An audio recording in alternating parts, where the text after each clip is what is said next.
E aí, pessoal, meus alunos do Mais Tribunais, bom demais rever vocês aqui para a nossa segunda aula, né?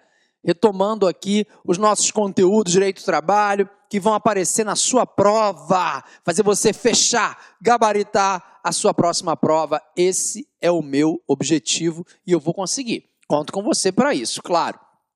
Muito bem, a gente está tratando dos pontos iniciais da matéria. Então, são os pontos mais teóricos, é verdade, só que a gente precisa sim passar por essa teoria, porque ela vem aparecendo em provas. Então, aquele velho papo, né? Treino difícil, jogo fácil. Vamos então pensar em uma prova trabalhada, numa prova difícil sim, para que com isso a gente consiga ter a maior tranquilidade possível na hora H, na hora da prova. Esse sem dúvida tem que ser o nosso objetivo. Bom, nosso tópico de hoje é esse aqui, fontes do direito do trabalho. Muito bem, como a gente fala em fonte do direito do trabalho, a gente tem que inicialmente lembrar no tema de fontes, que, deixa eu só avançar aqui, que fontes é o nascedouro da lei. Com certeza, né? A fonte vem antes da lei? Sim, em regra, sim. Né? É onde tudo começa, vamos falar assim. Agora, em relação às fontes, elas são obrigatórias? Depende. Eu falar que uma fonte do direito é obrigatória, depende de que fonte do direito eu estiver me referindo. Fonte é o nascedor da lei, do ordenamento, beleza. Fonte obrigatória? Depende. Fonte, eu vou explicar isso aqui, é uma fase preliminar às normas, movimentos sociais, por exemplo. Então, fonte sendo preliminar às normas, eu não penso em fonte obrigatória. Agora, existem fontes que são obrigatórias? Existem sim. Existem fontes que devem ser observadas por todos? Existe sim. Então, é ela que a gente vai conversar também, claro. Quando a gente pensa em fontes, a gente tem que fazer uma divisão nas fontes materiais e nas fontes formais. Fonte material e fonte formal. Essa divisão é clássica. Pensar em fonte material é pensar no momento pré-jurídico, no momento que antecede a norma positivada. Então, palavrinhas de prova, são movimentos sociais, são reivindicações dos empregados em busca de melhores condições de trabalho. É a constante tentativa de flexibilização pelo empregador. O empregador sempre vai buscar, sempre vai tentar flexibilizar as normas trabalhistas. É outro clássico isso. Greve, sem dúvida, é a principal fonte material do direito. Claro, mas além da greve, a gente fala da flexibilização. Então, essas constantes aqui, reivindicações, tentativas de melhores condições, antecedente à norma. Olha, eu não tinha CLT, eu não tinha Constituição Federal, eu tinha pressões dos empregados através da greve, por exemplo, em busca de melhores condições de trabalho. Isso é exemplo clássico de fonte material do direito. E aí vem a pergunta: obrigatoriedade? As fontes materiais são obrigatórias? Não. As fontes materiais não são obrigatórias. Tudo bem, já que ela é um momento pré-jurídico, ela antecede a norma positivada. Tudo bem que uma fonte material, isso aqui é bem importante ser observado, uma fonte material, ela pode se tornar uma fonte obrigatória, mas a fonte material, ela não é obrigatória. Cuidado com isso. Já a fonte formal, ela vai representar um momento jurídico, uma norma positivada, uma norma construída, a CLT, a Constituição Federal, o Código Civil, tudo isso são fontes formais. Então, normas positivadas, eu já tenho regras, elas são obrigatórias? Sim, a fonte formal, ela é obrigatória. Mas a fonte formal, ela vai apresentar uma subdivisão em fonte formal heterônoma e fonte formal autônoma. E aí lá vai a dica do RR. Na fonte formal heterônoma, você vai parar e pensar, heterônoma é Estado.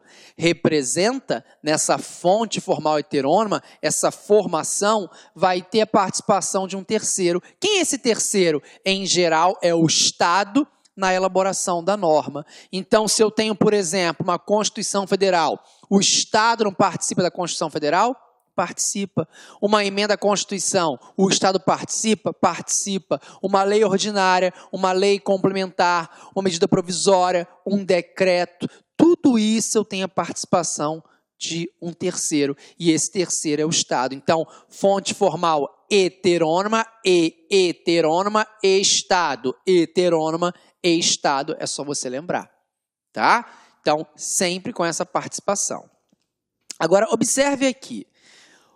O judiciário também pode ditar fontes formais heterônomas? Pode sim. Duas. Quais? Para e pensa aí.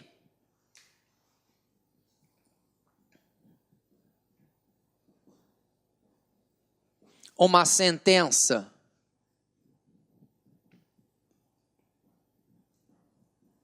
normativa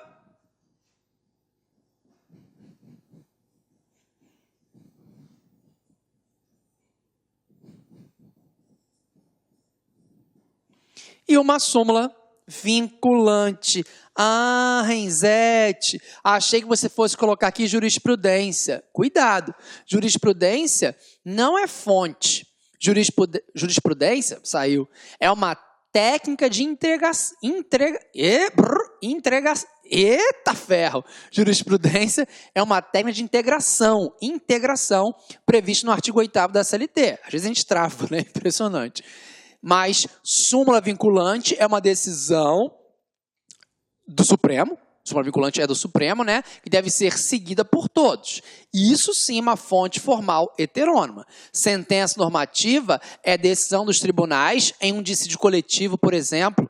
Então, decisão de tribunais em um dissídio coletivo leva o nome de sentença normativa. E a sentença normativa tem que ser observada por todos. É bem diferente. Então, sentença normativa, súmula vinculante. Isso são exemplos de fontes formais heterônomas previstas aí pelo Poder Judiciário. Repetindo, sentença normativa é a decisão dos tribunais em um dissídio coletivo. De greve, por exemplo, né? Já a súmula vinculante tem que ser seguida por todos. Súmula vinculante, é claro, vou ter que colocar em parênteses aqui, do Supremo Tribunal Federal. Isso aqui é redundante, botar esse parênteses aqui, escrever STF, mas vou ser redundante de forma proposital, só para vocês não se enrolarem, tá? Tudo bem? Tranquilo? Beleza. Agora, só uma questão. E os tratados internacionais? Alguns alunos me perguntam isso, às vezes me mandam dúvida. Renzete, tratados e convenções internacionais também são fontes heterônomas? Observa. O tratado, isso já caiu em prova, e as convenções internacionais só serão consideradas como fontes se forem ratificados pelo Brasil. Então, o tratado e a convenção internacional só passa a ser considerada fonte do direito desde o momento em que é ratificada pelo Brasil. Se foi ratificado, passou a integrar o nosso ordenamento jurídico. Aí sim, passa a ser uma fonte formal heterônoma, ok? Pois bem, já a fonte formal autônoma, ela vai ter como característica central a imediata participação dos elaboradores da regra, da norma. Então, eu não vou ter a participação de um terceiro, em geral o Estado. Os próprios destinatários daquela regrinha, daquela norminha, que vão participar. Exemplo clássico, convenção coletiva de trabalho, acordo coletivo de trabalho, convenção coletiva, sindicato e sindicato, Acordo coletivo, sindicato dos empregados, negociando diretamente com o empregador. Então, você não tem a participação do terceiro, você não tem a participação do Estado na elaboração de nada. É direto com os destinatários das regras.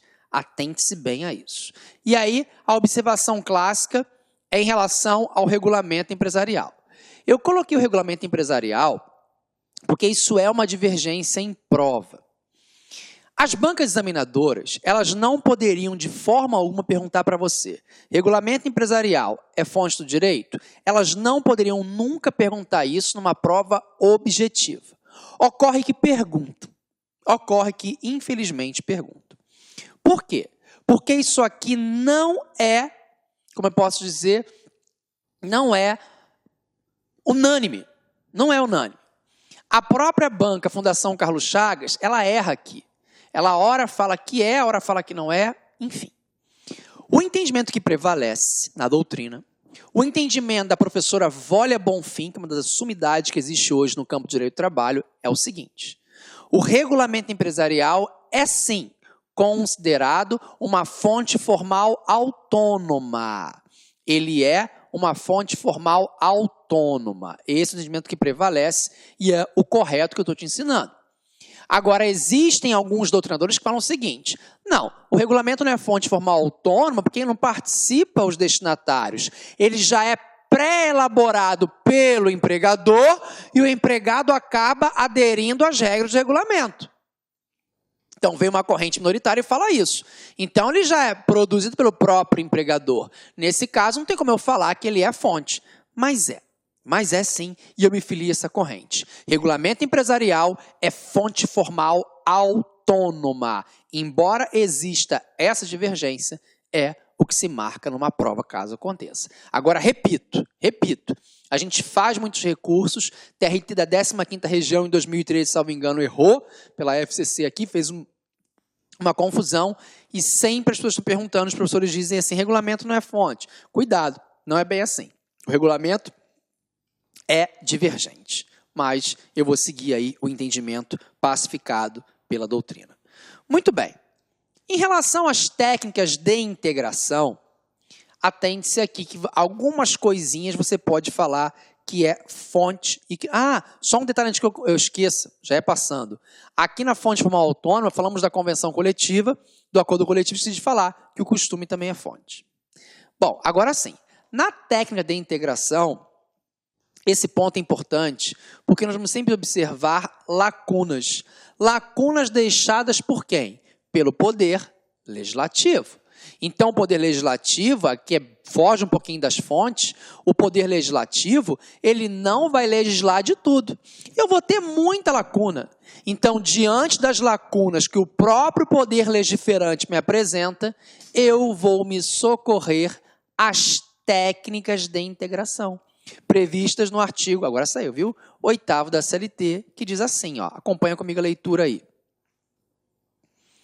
As autoridades administrativas e a Justiça do Trabalho, na falta de disposições legais ou contratuais, decidirão conforme o caso, pela jurisprudência, por analogia, por equidade e outros princípios e normas gerais do direito, principalmente do direito do trabalho, e ainda, de acordo com os usos e costumes, o direito comparado, mas sempre de maneira que nenhum interesse de classe ou particular prevaleça sobre o interesse público.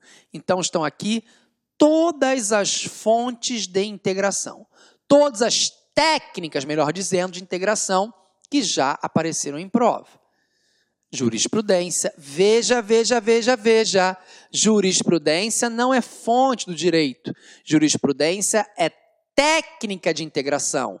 Súmula vinculante, o nome já diz vinculante, que é fonte, tá? Então, jurisprudência, analogia, equidade, princípios, usos e costumes, direito comparado, tudo isso são técnicas de integração. Sugestão? Decora o artigo 8º. Não tem muito o que ensinar nele. É decorar, porque ele pode aparecer na sua prova. Beleza? Vamos treinar um pouquinho? Vamos ver como caem esses pontos, né? Esses tópicos em prova e o que a gente estudou também aí na nossa aula. Vamos lá. A primeira questão diz assim, uma questão de 2015, TRT 9, diz: considere, item 1. As convenções coletivas e os acordos coletivos de trabalho são exemplos de fontes formais autônomas do direito do trabalho. Certo, errado ou não sei? O que você acha? Está absolutamente certo. Convenção coletiva e acordo coletivo, fonte formal autônoma. Certíssima até aqui. Item 2. A legislação trabalhista faz referência aos costumes como fonte integradora do direito. Está certo? Costume, acabamos de ler o artigo 8º, está certíssimo, né? Tudo isso no artigo 8º da CLT, que traz as técnicas, né, lá de integração ou fonte integradora do direito. Tudo isso é sinônimo, isso cai em prova. Quer continuar assistindo essa videoaula? Aliás, você quer fazer o nosso curso aí, super competitivo, aqui no Lá Concurso? Então convido vocês a acessarem o nosso site, laconcurso.com.br. Lá nós temos uma preparação top de linha para o concurso do TRT 24. TRT 24, Tribunal Regional do Trabalho de Mato Grosso do Sul. Concurso esse que edital já está na praça, está publicado. A data da prova é no dia 26 de março, tá? 26 de março de 2017. Galera, papo reto com vocês. Esse nosso curso não é um curso qualquer, tá? Esse é um curso altamente competitivo. Você pode pesquisar, você pode procurar o trabalho dos nossos grandes professores na internet e você vai chegar à conclusão seguinte, que aqui no Lá Concursos é o melhor custo-benefício do mercado. Nós aqui do LAC, nós temos 3 cursos para o TRT 24. Primeiro, o curso de analista judiciário, área administrativa, tá? Um curso altamente competitivo, porque o professor Luiz Antônio é professor de administração e aquela parte de conhecimentos específicos na área de administração pública, vocês podem ter certeza que o professor vai fazer uma grande preparação para vocês gabaritarem. O curso de técnico, tá? O curso de técnico nós temos como grande professor o professor Rogério Renzetti, de Trabalho e Processo do Trabalho, que vai gerar um grande diferencial competitivo para a galera. Tá certo, meus amigos? Ó, detalhe, 10 de 25 cada um dos cursos, ou se você quiser os dois, o combo aí por apenas 10 mensalidades de R$ 32,00, um curso completaço. Tá certo, meus amigos? Ó, detalhe, você quer aí esse PowerPoint, você quer esse material do professor? Acesse nosso site, tem um link aqui embaixo aqui que você pode fazer o download gratuitamente desse material. Um forte abraço, espero vocês. Tchau, tchau. Clique lá.